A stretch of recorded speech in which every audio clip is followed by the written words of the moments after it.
17 تشرين سكرت المؤسسات الثقافية ومن ضمنها متروبوليس تضامناً مع الأحداث اللي عم بتصير. يعني eventually الميوزك سين كلها وقفت. في إنه الاستوديو كمان تدمر جزئياً بالانفجار وحالياً مسكر يعني.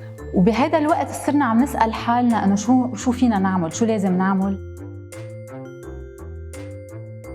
يعني أول ريفلكس كان عنا أنه نبلش عن جد نطور شبكة التواصل بين بعض، وبتصير أنت مسؤول كمان بمحل، عندك مسؤولية تجاه الساحة الفنية بشكل معين لما أنت بتكون بهذا الموقع.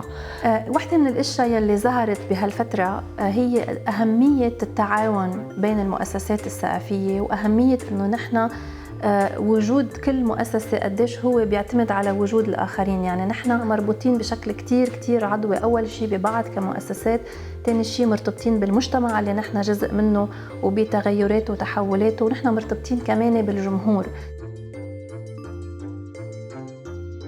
بلشنا نتواصل كمؤسسات ثقافية، بلشنا نعمل اجتماعات، نشوف كيف فينا نتعاون أكتر، كيف فينا يعني join resources بطريقة معينة، وإنه نقدر نستفيد كمان من الفضاءات المتواجدة. عم نفكر للبعيد كيف فينا يمكن نستثمر أماكن سوا، بس أكيد هدول أشياء بيجي معها كتير تحديات لها علاقة بحاجات كل مؤسسة أو كل فضاء. وزيادة على هيك لازم إنه ما يصير في كومبيتيشن على مساعدات ولا دعم يلي عم بيكون عم يجي على للساحة الفنية.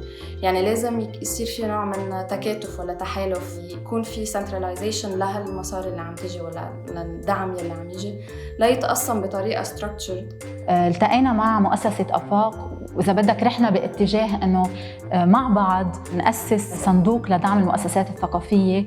بسبب الانهيار الاقتصادي كتير من المؤسسات كانت المصاري تبعها بالبنوك، كتير من هذه المؤسسات عندها تمويل مشروط بمعنى يعني هو مرتبط بأفعال أو بتنفيذ مشاريع، ما قدروا يستخدموا المصاري المرصودة لهذه المشاريع، وصار في يعني فعلا تهديد لبعض المؤسسات من أنه تسكر أبوابها.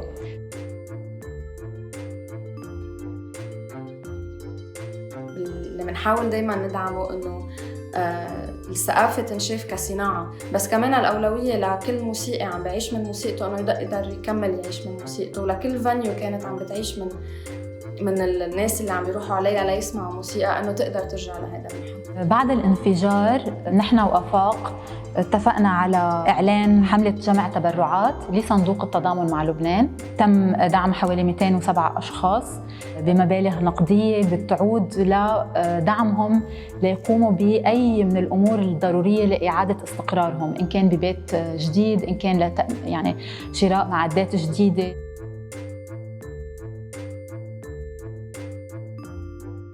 في قصص يمكن تستمر وفي مؤسسات تانية يمكن توقف، فبناء على هالتجربة وبتقييمها يقدر ينبنى لمجتمع جديد ولحياة ثقافية تكون بذات الغزارة والغنى يلي كانت فيها، بس بلكي مبنية على أساسات أفضل. يمكن الشيء اللي كمان بحاجة نحن هلأ نفكر فيه هو إنه كيف نظهر من منطق السوق ونفكر بمنطق بديل مختلف يقدر يسمح لنا إنه نكفي بدون ما نكون خاضعين لاعتبارات هي خارجة عن طبيعتنا كمؤسسات ثقافية. فنحن اللي قدرنا نعمل اشياء بشكل معين، دورنا نفتح مجال حتى لو كان صغير للشباب انه يكملوا بالمسرح بوقت هذا الشيء يكون عبثي. وهن نفسهم يلي ساهموا يعني بخلق القطاع نفسه من التسعينات لهلا، عندهم القدرة وعندهم الشبكة وعندهم الموارد ليقدروا يصنعوا خطاب جديد، ممارسات جديدة أكثر جذرية وأكثر نقدية.